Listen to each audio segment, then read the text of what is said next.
Tout devait bien se passer.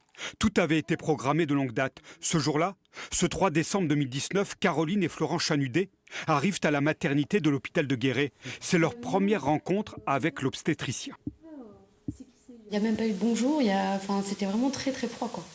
Très froid. Les heures passent, les contractions sont de plus en plus douloureuses. Une sage-femme propose une césarienne. On prépare le bloc, mais le médecin revient seul. Il dit madame, la petite arrive, si vous poussez, elle sort.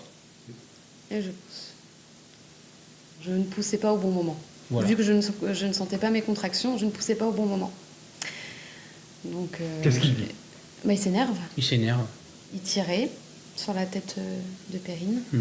Tirait, et ça venait pas. Le bébé finit par sortir, couvert de lésions cutanées. Son bras gauche est paralysé. Il est paralysé simplement parce que ça a forcé en sortant. C'est-à-dire qu'on a tiré sur ce bras pour le faire sortir. Donc les nerfs ont cédé. Cette histoire n'est pas un cas isolé. Marine Roche va se retrouver dans la même situation.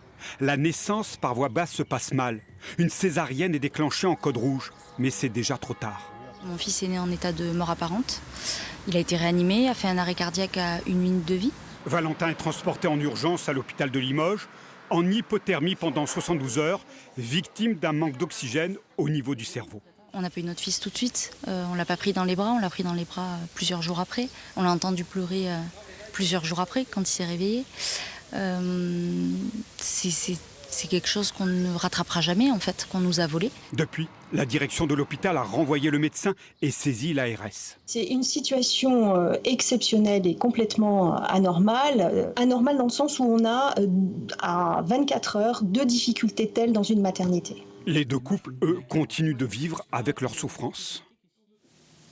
En fait, ce qui est très dur, c'est de se rappeler les derniers instants de grossesse où on s'apprête à rencontrer notre enfant qui va bien